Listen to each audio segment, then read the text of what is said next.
Well, as folks already said, my name is Nenad Vrkic, and I am working as a DevOps engineer at Nanobit. Today, I will try to show you how you can combine AWS services with the game development. At least I will try to show how we do it in our environment. Here is the agenda and some of the topics that I will cover through this presentation. At the very first beginning, I will say a few words about us, who we are, what we do, and other interesting stuff. After that, I will try to answer the question, where do we actually use AWS in our environment? After that, you will be able to see how the NGS architecture looks like, and I will present its main components, such as web servers, queue, workers, and storage. At the very end, I will say a few words about analytics, and I will try to point out how it's good to have a good monitoring system in your environment. So, as I already said, I'm from Nanobit, and Nanobit is a game development studio from Zagreb. Nanobit was founded 10 years ago, back in 2008, and it was founded by two developers back in the days, Alan Sumina and Zoran Vucinic.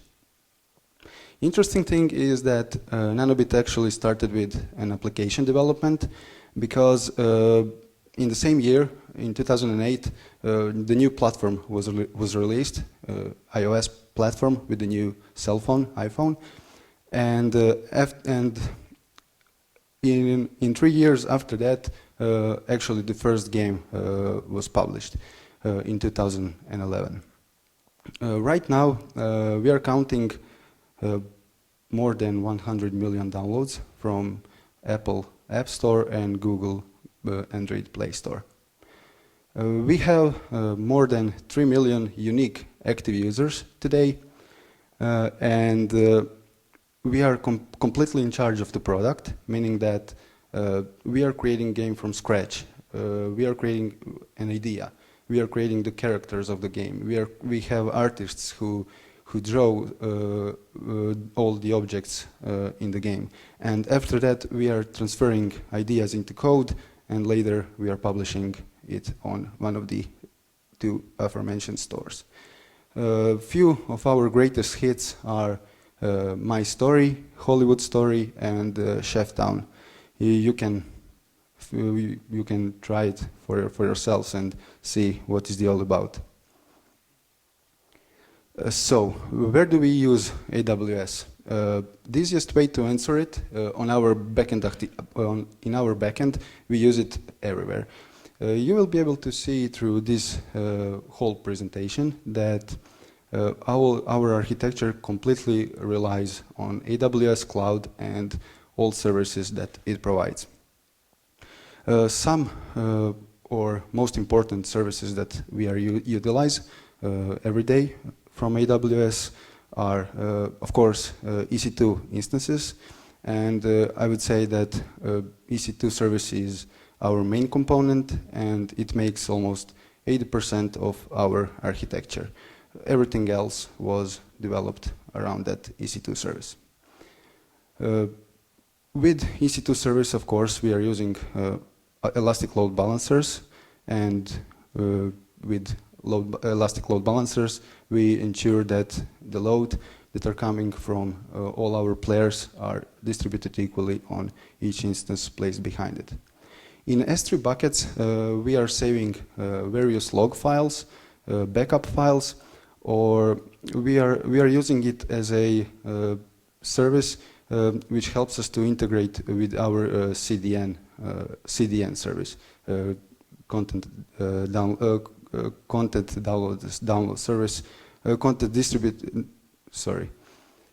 our CDN to distribute all the data to our games. In Elastic Cache Redis, we are storing the data that has to be accessible quickly and has to be available in all times. Redshift we are using for our analytics, which helps us with a lot of things, and you will be able to see later in this presentation why are we using Redshift and why is it so important. RDS, in RDS we are storing some relation-based data sets, and with RDS we are supporting our legacy games. Of course, with CloudWatch we are using it in our daily monitoring, or even so to run some scheduled tasks or to sending alerts if some of the components doesn't work as it should be. Of course, as a main benefit, we can point out that it is a cost-effective, and we discovered much more faster way to recover from all errors in AWS. On the following image, you are able to see how actually NGS architecture looks like, and NGS stands for Nanobit Game Server. For the simplicity and for the better understanding what is happening in this architecture, we can divide architecture into 4 layers. So we have a web server layer, queue layer, a workers layer, and a storage layer. For better understanding, we can describe that requests are going from the left side of the architecture all the way to the right side and down to the storage layer. What is happening actually when client opens its application? Well, that application triggers an event, and that event invokes HTTP request towards our web server layer. Once the request was received from the web server layer, it is being forwarded to all other parts of the architecture. And once the request was processed, the web servers are sending responses back to the client devices with appropriate HTTP response code. As an entry point to our architecture, we are using web servers, and the main purpose of web servers is, of course, to receive all the requests that are coming from client devices. In our game, each game action, meaning that if you move something within the game, you touch something on your screen, each gesture is actually one request to our web server. And once the request is received on the web server layer, it is being forwarded to the queue. And of course, I'm repeating myself a little bit, but it is important to mention that once the request was processed, the response code was returned to the client device.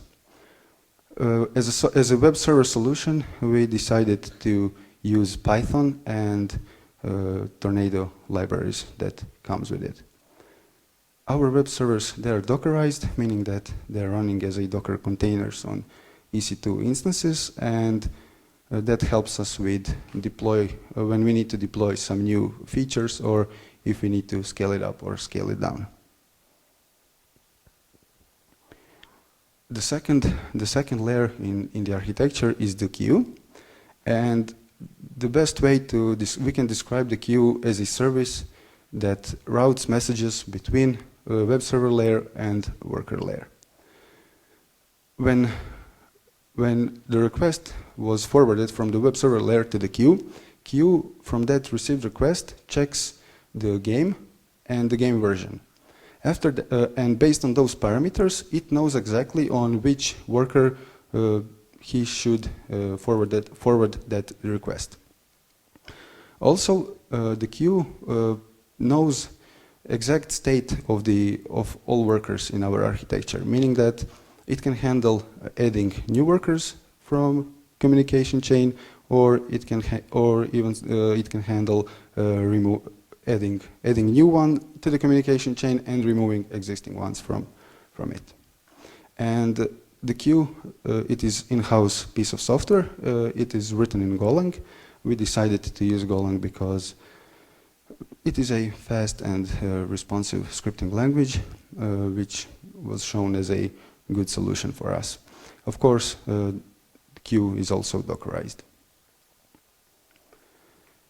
The third layer in the architecture is the worker layer. And as we like to call, the worker layer is actually the brain of the NGS architecture, meaning that it keeps most of the game logic on the server side.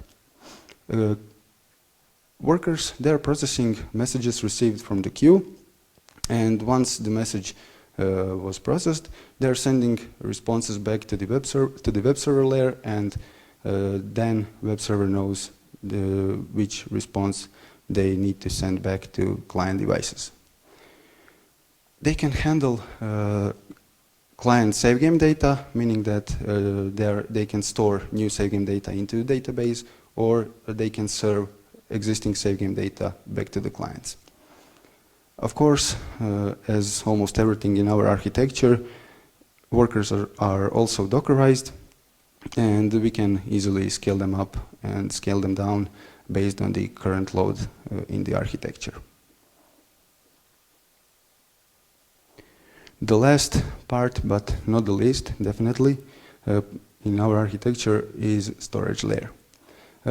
It consists of 3 different databases, and the first one is RIAC. In RIAC, we are storing the data related to users' save game data. It is a NoSQL database, and we are running it as a cluster. Cluster was configured on top of several EC2 instances. In Redis, we are using Redis as a cache memory, and as I already mentioned, in Redis we are saving the data that has to be quickly accessible. And some of the values that we are storing in it are various game settings, device IDs, user leaderboards, or even some purchase subscriptions. In RDS, RDS is here actually to support our legacy games only. We used it as a main database in the past, but then we decided to develop new architecture that will support our new games, and for legacy games we still keep AWS RDS. As a separate unit in our environment, we have a separate unit in our environment, and it is related to analytics. As you can see on the picture, on the image, we are collecting all the logs from our Docker containers, and we are storing them into S3 buckets. Once the data was stored into S3 buckets, we have a scheduled ETL jobs that are pulling the data from the S3 bucket, and they are doing some transformations on it, and after that they are loading it into Redshift warehouse. ETL jobs, we are running them as a Lambda functions, and it is a great thing because we don't need to provision any additional servers to run it. We can run it serverless.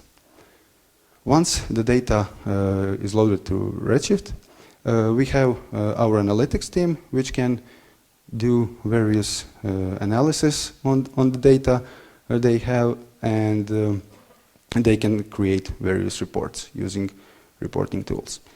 And all of that is related to our A/B testing and marketing. In A/B testing, we have a case when we need to release a new feature update to our clients, and before release it, we need to know if that feature update is the real thing. So what is happening? We create 2 small groups of users. We create 2 small subgroups of all existing users, and to one group we release the game with that new feature, and to another one we just simply don't release it. We leave the game state as is at the moment. And based on the logs that we are tracking, we can determine if that new feature update has increased the monetization of the game. And if notice that monetization has increased enough for us, then we can decide if we want to release that new feature update to all other users too.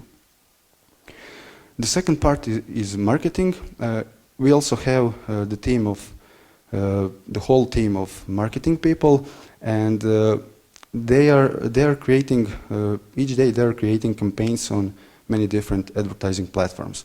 And based on the logs and analysis that we are doing from AWS Redshift, we can determine if that campaign goes in the right direction and if we want to continue using it. So that's a pretty cool. And we all know how the good monitoring system is important in each system. So we decided in our monitoring system to use 3 different tools.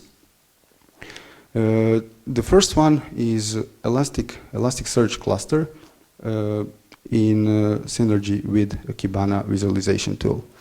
With Elasticsearch cluster, we are collecting all the logs from all our architecture, and using Kibana, we can easily visualize them and see what exactly is happening with our system. In many cases, whether it is the problem on the client side or on the server side, the first thing that we take a look at is definitely Kibana. The second thing is CloudWatch. With CloudWatch, we can determine, we use it mainly to detect the health of our resources in our AWS environment. Besides that, we can create some custom dashboards like this one on the image, where we are monitoring CPU utilization for our React cluster, for our React instances. Or even so, we are using CloudWatch to run some scheduled tasks like ETL jobs that I already mentioned. And the last one is Prometheus. Prometheus is a open source monitoring tool, and we are running it as a Docker container on top of one of EC2 instances. And with Prometheus, we are collecting game-related metrics, meaning that, those metrics are like request duration per each game, request duration per each game version, or even the total number of requests per each game version, etc. Also, we are collecting metrics like queue depth, and queue depth is a metric that tells us in which state is our queue at each moment. And to conclude, don't worry, this is not an empty slide. So the first thing that I will say that we have a lot of benefits using AWS, but the first one is definitely maintenance, meaning that we don't have on-premise hardware, and we don't have to worry about if some component will fail, that we need to replace it with another one. We can just simply run a new instance in a matter of seconds. Also, since you don't have on-premise hardware, meaning that your electricity bill will be drastically smaller. The second one, everything is centralized, meaning that you have everything in one place. The cool thing is that you just need to have your AWS login credentials or access key ID or secret access key, and you can start to work with your resources and handle with them. Of course, through years, Nanobit had several cases when they need to change the building where they are, and AWS helped a lot with that because they didn't have to move all the infrastructure with them to another building. And the last one, well, we all have to admit it's cool, and if you want to be one of the cool kids in IT industry, you should definitely utilize AWS services as much as possible. And that's pretty much it from me, so I will try to answer the questions. What is the maximum users of one single game? Well, we don't have actual the maximum limit. If the maximum limit exceed on the server side, we just run a few new Docker containers to be able to handle that new users that we are having. So we have an easy way to scale it up or scale it down. So the architecture is one architecture for multiple games, right? Well, the architecture is, yes, it is for multiple games, yeah. Okay, thanks. How are you managing in-app purchases? Is it in the same infrastructure, or do you have any transaction system? We have a piece of software. It is also developed in-house, and it is running on top of the instances, but it will be too messy to put everything on the slide, so we didn't put it, but we have a verificator that handles the in-app purchases. Anyone else while he's still here?